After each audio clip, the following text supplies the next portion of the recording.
Je m'appelle Kadiatou Ndiaye, étudiante en sociologie, en master à l'Université virtuelle du Sénégal. Chers professeurs, Madame la rectrice, au sein de l'école supérieure polytechnique, vous avez été chef du département, génie chimique et biologiste appliqué. Vous avez aussi dirigé le laboratoire d'analyse et d'essai, d'encadrer des dizaines d'ingénieurs, DEA, master, thèse de doctorat, et contribuer à la promotion de dizaines d'enseignants, chercheurs au Sénégal et en Afrique. Donc, permettez-moi de vous poser juste certaines questions. Qu'est-ce qui fait votre engagement et détermination dans le milieu éducatif et scientifique? Merci beaucoup, Khadijata. Je pense que c'est un problème de destin. Je le prends comme ça, c'est un problème de destin. D'être dans le milieu éducatif, déjà c'est un plaisir de côtoyer les jeunes et de les aider. Pour moi, c'est surtout ça, c'est un problème humain. De voir les jeunes là, les aider, leur donner la connaissance. Et ceci n'a pas de prix. Vous avez parlé d'encadrement d'ingénieurs, j'en ai beaucoup encadré, des masters, des doctorats. Mais c'est un plaisir d'aller en ville et de rencontrer les anciens étudiants, ingénieurs que vous avez encadrés. Ou de rester à la maison, de recevoir des cadeaux des étudiants que vous avez encadrés. Il n'y a pas de prix. L'autre aspect, j'ai encadré des Sénégalais. Mais ce qui m'a fait plus plaisir, c'est l'encadrement des doctorants mauritaniens, des doctorants congolais, des doctorats mauriciens et des doctorats d'Éthiopie, de la dernière université, c'est Burundi. C'est des gens, des jeunes qui ne sont pas des Sénégalais, de par leur université, qu'ils te choisissent comme co-encadreur en lisant vos publications. Et par la mobilité, vous arrivez à faire soutenir ces jeunes-là devant les siens. Ça, un éducateur, comme je dis, un formateur, ne peut pas avoir un plaisir aussi immense que ça, de voir réussir ces jeunes-là. Un destin, l'enseignement. Ce n'est pas parce que je suis femme que j'ai choisi l'enseignement, mais pour moi, c'est un métier noble. Parce que nous, quand nous avons démarré l'enseignement, nous étions très mal payés. C'est maintenant que les gens courent vers l'enseignement. Mais avant, il fallait aimer l'enseignement. C'est pourquoi nous ferons de notre mieux. Et toujours, pour arriver à encadrer ces jeunes-là, c'est très important. Les encadrer. Ce n'est pas que les cours seulement, mais les encadrer dans la vie également. L'éducation de manière générale. Parce qu'il faut les éduquer, c'est nos enfants. Parce que si on ne les éduque pas, si on s'arrête au cours, ce n'est pas bon. Il faut quelquefois faire des digressions. Ou prendre le quart d'heure académique dont on parle pour parler aux enfants. C'est très important. Et j'ai un souvenir qui me marquera toujours. C'était un 8 mars, où j'ai trouvé une lettre, soit anonyme, qu'on a glissée dans mon laboratoire. J'ai ouvert, ce n'était pas signé. J'ai eu très peur. Quand j'ai ouvert, c'était les étudiants. Tous étudiants confondus. Ils ont pris quelqu'un pour écrire, pour décrire qui j'étais. Ils m'ont décrit, mais j'avoue que j'avais les larmes aux yeux. Cette lettre-là, je garde toujours cette lettre. Et je le donne aux jeunes assistants. Pour qu'ils voient qu'il n'y a pas que l'argent. Il faut se donner à fond. Parce que c'est des jeunes, il faut leur apprendre la vie également. Et ce que j'ai essayé de faire. Et les étudiants ont, durant cette journée, montré la différence entre les femmes et les hommes. Pour dire que les femmes, en plus d'être profs, elles sont mères, elles sont tantes, elles sont grandes sœurs. Et ça, honnêtement, c'est un plaisir qu'on rencontre quand on est enseignant.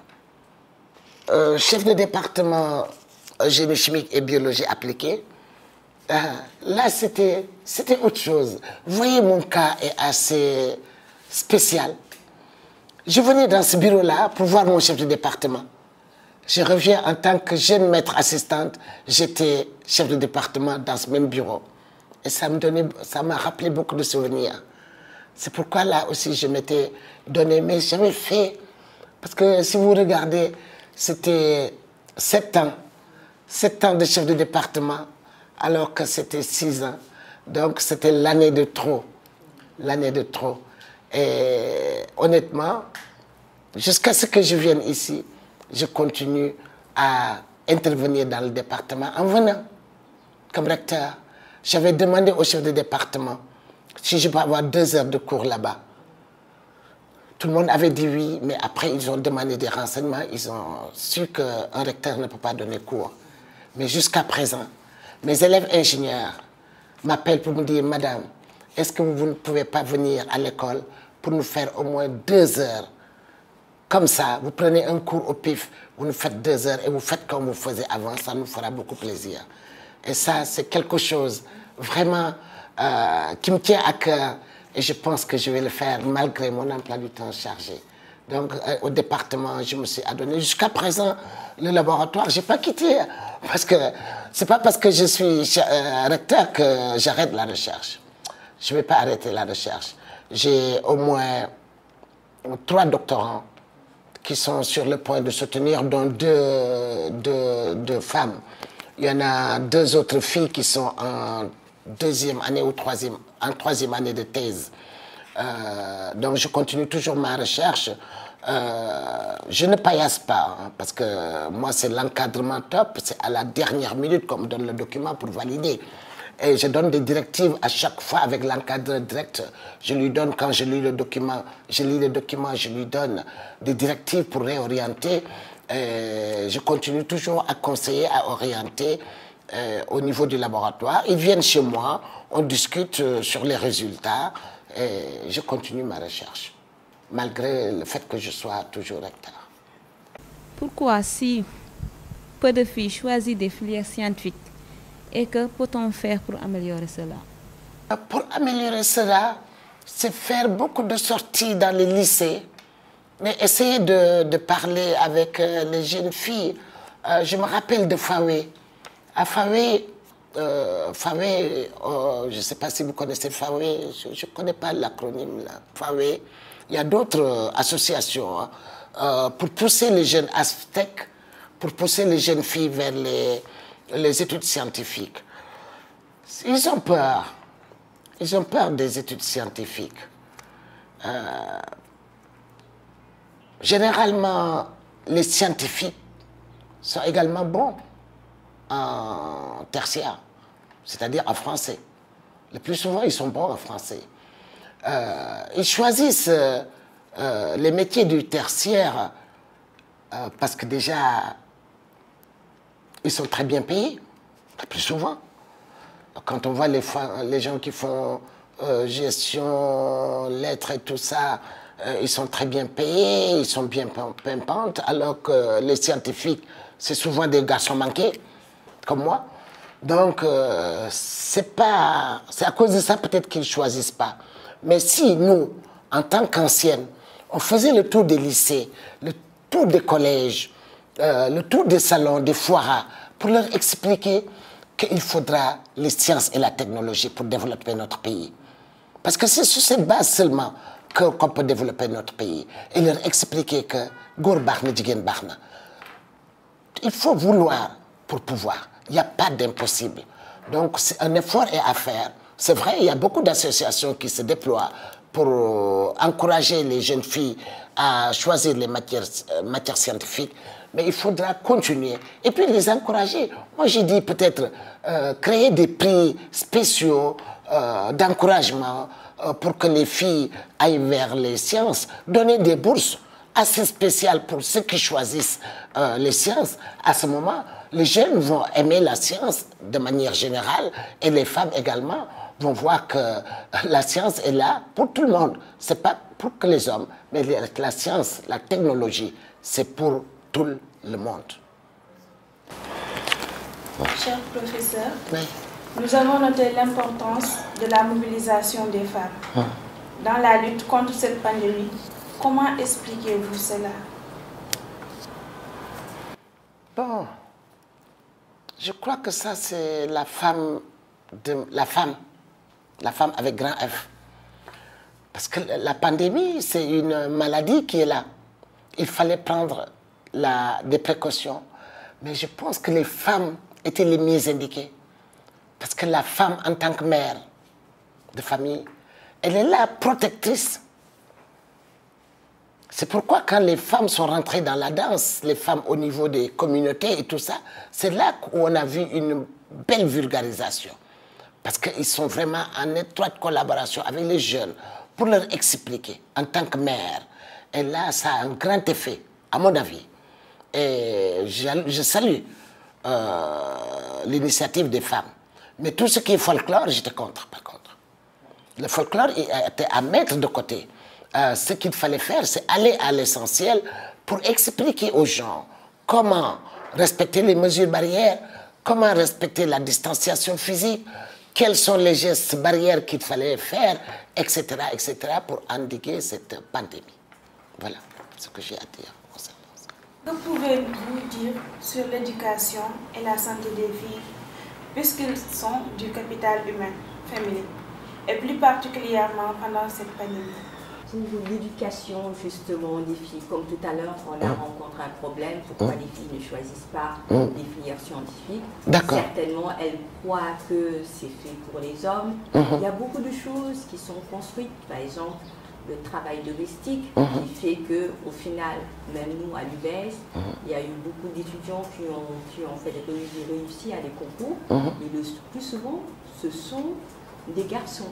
Parce qu'à la maison, ils n'ont que ça à faire. Donc l'éducation et la santé, le capital humain féminin, nous sommes dans un pays assez jeune. Et donc le défi, c'est de réussir le capital humain chez les garçons et les filles, comme c'est le mois de mars, on veut plus parler des filles, mais c'est ce qu'on dit, hein, avec cette population assez forte, qui pourrait être un atout pour nous dans un pays en développement, peut se transformer en une véritable poudrière. On l'a remarqué il y a quelques jours au Sénégal. Donc qu'est-ce que vous pouvez nous dire? Comment peut-on améliorer le capital humain féminin au Sénégal, à savoir leur santé et leur éducation, voilà. Et particulièrement, comme on parle de santé pendant cette pandémie, parce que quand il y a des inégalités, à certains moments, cela peut se prononcer. On a remarqué par exemple que le fait nous, on le sent, quand j'ai fait participer Kadiata, et pas d'ailleurs, à un travail avec Plan International sur l'éducation pendant la pandémie, on se rend compte que le fait de rester à la maison, les filles, ça y est, on leur redonnait les tâches domestiques et elles ne pouvaient plus se concentrer. De toutes les façons, le plan Sénégal émergent parle beaucoup du capital humain. Et si on prend la population du Sénégal, je pense que 65% de la population est constituée de jeunes. Et dans ces 65%, je peux dire que plus de 50% est constitué de femmes. Malheureusement, dans les villages reculés, les filles sont données en mariage précoce. Ils sont données en mariage précoce. Il y en a qui ne partent pas à l'école pour des questions de mentalité. Le peu de filles qui partent à l'école rencontrent souvent des difficultés. Et c'est à ce moment que, là également, nous devons faire beaucoup de sensibilisation. Beaucoup de sensibilisation pour maintenir les filles à l'école. Le maintien des filles est très important. Et le capital humain, moi je me dis, si la fille réussissait ses études, elle peut faire toujours plus que l'homme. Parce que du point de vue santé, du point de vue éducation, il y a toujours cet instinct de femme qui est là. Et vraiment, la sensibilisation est très importante. Je ne parle pas au niveau des villes, hein, parce que On le sent moins au niveau des villes, mais c'est au niveau de certaines régions qu'il y a les femmes qui ne sont pas à l'école, qui restent à la maison pour les travaux domestiques, pour les mariages. Ils sont donnés un mariage vraiment précoce. Et ça, il faudrait quand même que les autorités, je dis étatiques, religieuses, se battent, et les associations de femmes, pour que cet état de fait soit banni et qu'on laisse les jeunes filles aller à l'école. Parce que 55% de la population quand même est femme. Et le capital humain est très important pour un développement du pays. Et ce n'est pas pour rien que c'est cité dans le plan Sénégal émergent. C'est encore une fois. Cher professeur, Madame la rectrice, comment alliez-vous votre vie familiale et intellectuelle? Merci beaucoup, Kardiata. Une question délicate. Mais je commence à dire que j'ai un mari adorable, qui me comprend très bien. Ça aussi, ça peut s'expliquer parce que nous venons d'un même milieu. C'est un alumni de l'école supérieure politique également. Donc, il sait notre travail. Il est compréhensif. Hein. Sinon, moi, je fais la part des choses. Quand je suis dans le milieu professionnel, je me comporte en tant qu'intellectuel. Mais à la maison, je me comporte en tant que femme. Femme avec grand F, femme sénégalaise. Je ne dirais pas femme soumise, parce que c'est fini, mais je me comporte comme une vraie femme. Je m'occupe de ma maison, je m'occupe de mon mari, je ne veux pas le fâcher. Je suis comme quelqu'un qui n'a jamais fait les bancs de l'école. Dès que j'arrive à la maison, j'enlève mes chaussures, je suis dans la cuisine.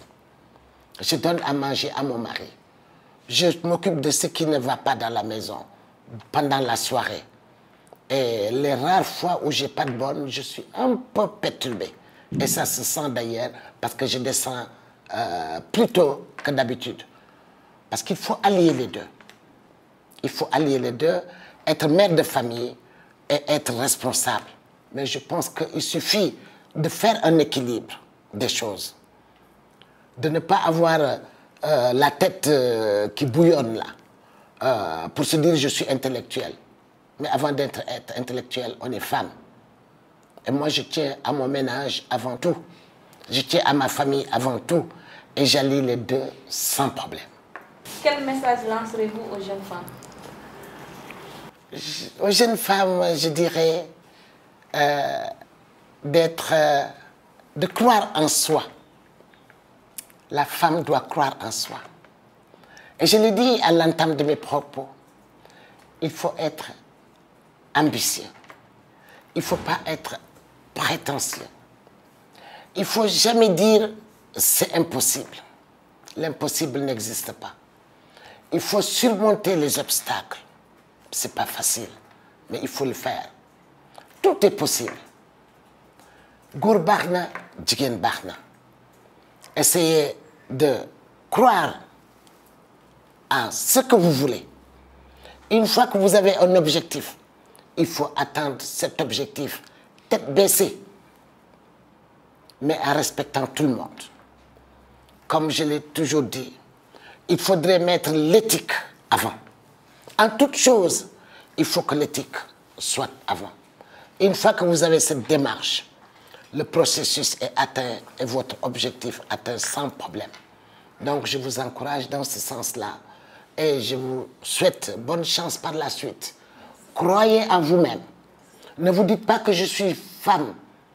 Non, vous êtes homme avec grand H. Vous êtes une personne à part entière. Et donc, il faut vous affirmer. Il faut vous affirmer par la suite et toujours viser le bon côté. Tout ce qui est mauvais, vous mettez de côté. Travaillez pour votre famille. Travaillez pour votre pays, surtout. C'est très important. Parce qu'on n'a que son pays, le Sénégal. Nous n'avons que le Sénégal. Travaillons pour que le Sénégal soit émergent. C'est vrai que ce soit le mois de mars, mais si on pouvait dans l'année faire ce que j'ai dit d'ailleurs, faire ce genre de rencontre, ce serait bien tout le temps. Montrer aux hommes que nous sommes là, Nous ne sommes pas là uniquement pour le mois de mars.